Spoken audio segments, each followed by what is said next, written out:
I've created 4 new F1 circuits from some of the most classic Mario Kart tracks on the game. How do some of the most iconic Mario Kart tracks face up as Formula 1 circuits? So once you've seen all the tracks, let me know which one is your favourite in the comments down below. So starting with probably the most iconic Mario Kart track ever, it is Rainbow Road. Now Rainbow Road is absolutely chaotic, but someone turned it into a 2D map. So looking at the track, initial thoughts are it looks pretty decent, I think, and we'll quickly run through each section of the track. So we'll start on a main straight. It's quite common on Mario Kart to not have many straights, as there's a lot of like drifting. It'd be a bit boring if it was just a long straight. So normally these tracks don't have straights, which is sort of a negative compared to Formula 1. So as you start, you'd go down, and this turn 1 really reminds me of a corner on a Formula 1 circuit that is on the current calendar. That corner is the Parabolica from Monza. Now it's slightly different as it doesn't come back on itself, it kind of like loops under itself, and then it comes out and goes into an S section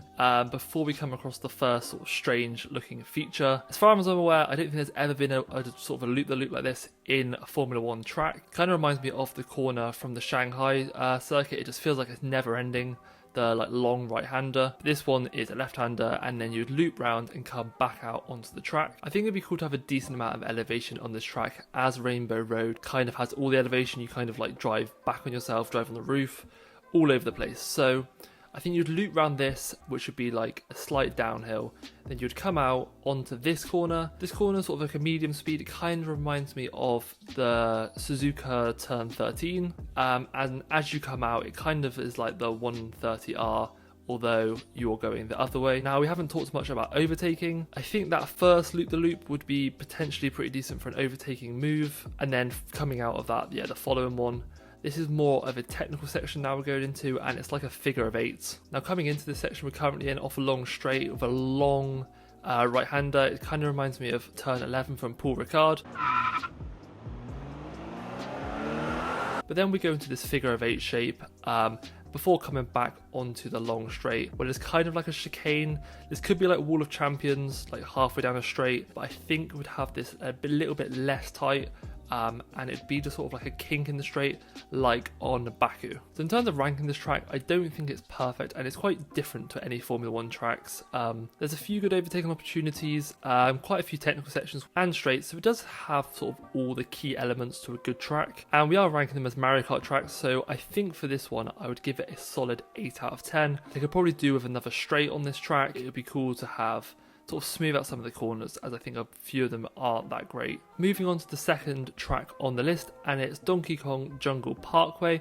So having a quick look at the circuit, it's quite small. I know a lot of Mario Kart tracks are small compared to Formula 1 tracks, but in terms of scale, the corners are quite like big compared to a lot of the straights, so you're not going to get much run in or out of any corners. Where we're starting with the yellow dot, it will be the main pit straight, so it's extremely short. And what this reminds me of is sort of if you got hungry and took away the main straight and just sort of connected the other ends with a few more corners. I think it would be like that, to be honest. There's not really much overtaking opportunities. It seems quite tight and narrow.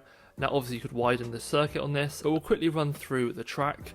So you'll start on off that really short pit straight before going into the first long right-hander doing a 360. Now I think it'd be cool to have some elevation. I think if you went up, like sort of like maybe like a go-karting track, have a lot of them where you go up before going over the river into the first hard braking zone. Now following this all the way around, then you have like a 90-degree right-hander into a 90-degree left-hander, similar to Baku. And yeah, this is where it's sort of like Hungary. You just never stop steering, to be honest. It's just like you're just constantly turning. You come down here into like a long sort of right hand. I think this is a very technical section. It'd be a high downforce track. Obviously there's a lot of corners, very few straights. Yeah, you go over the bridge before you go down into the final corner, which kind of reminds me of that end section of Jeddah. It's like a long corner. You sort of waiting, anticipating the throttle before you can get on it back onto the main straight. And yeah, before going back to the start. So my initial impressions on this aren't great, to be honest. I don't think this would be great for Formula 1. Probably be quite a cool karting track. With karting, you don't need like long straights. It's more you can sort of push each other out the corners. But in terms of Formula 1, I think this is a 4 out of 10. I can't see this coming on the calendar anytime soon. Circuit number 3 is Donut Plains 2. Now, this is a circuit that is extremely flat. On the game, there's absolutely zero elevation, so I thought it'd be quite cool to keep it like that, have it completely flat. A lot of this track really reminds me of Sector 2 from Interlagos, like where you like going back on yourself, and there's like the S section at the start. So if we look from the start, quite a long pit straight, which I think is pretty decent. You could obviously have a DRS zone down there. The first corner is an extremely high speed, long left-hander, which would be good for like opening lap drama, to sort of let all the cars through, and you could bunch them up going into this first technical section. Now it is like an S section, kind of reminds me of sort of like Maggots and Beckett's, to be honest, as it sort of starts quite fast and then the S's sort of get gradually bigger before that final one, which is quite a slow corner, to be honest, quite a hard braking zone. And now, although I said this track's gonna be flat, where I think would be cool is on those sort of like sandy corners.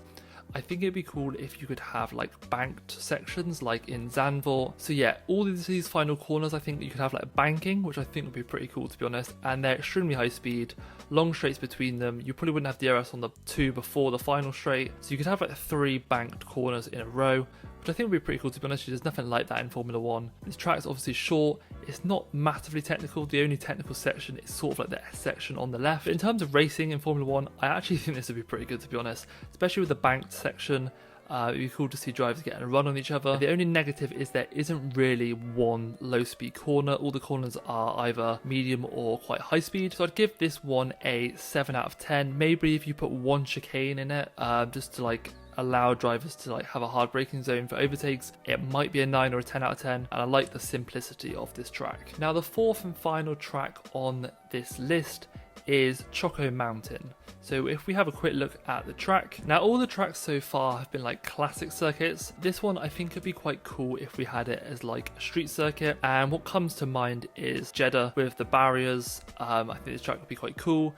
Would have it as a night race, all lit up, and I think that would look pretty good, to be honest. So starting off from the start, you start off with a right-hander before going into like a, not quite like an S section, it's like a mini S section. I think have this fairly wide, let a lot of cars through before you sort of slam the brakes on and hit 2 sort of quite sharp right-handers. Now you come out of this and you have a fairly decent straight before going into a left-hander, which gets gradually tighter before you hit a chicane, and then you come out of that chicane, still on the corner, coming into a long straight. You could probably have a DRS zone down here, which gradually goes to the left before, yeah, quite a long, tight left-hand turn. Now this would be an absolute killer for your right-hand tyres going around that lake. If you're on the drive on the inside, you can push drivers out wide. If you're driving on the outside, you can try sort of loop around the outside and get an overtake. Come out of that fairly tight before you go back onto the pit straight where you can have DRS, and that's the circuit. So what I like about this track is I think it really has a good balance between high speed, low speed, and like medium speed corners. It has a chicane, it has like a technical S section, high speed corners, at least 2 straights you could have DRS on it. So I think this is probably my favourite track of them all. It is extremely short. You could probably tag on another 3 or 4 or 5 corners to this. If you're actually going to make it into an F1 track. If I was racing on this on the F1 game, probably be the best. So I'd give this one a 9 out of 10. I think it's extremely solid. And yeah, this track lit up at night, high speed, the lake on the inside. I think this track has a lot of potential. So thanks for watching. Let me know in the comments which one of these 4 is your favourite. If you haven't seen the part 1 to this video, I'll link it above. If you could consider subscribing, we're getting quite close to 600 subscribers. Yeah, we're pushing for that 1K mark.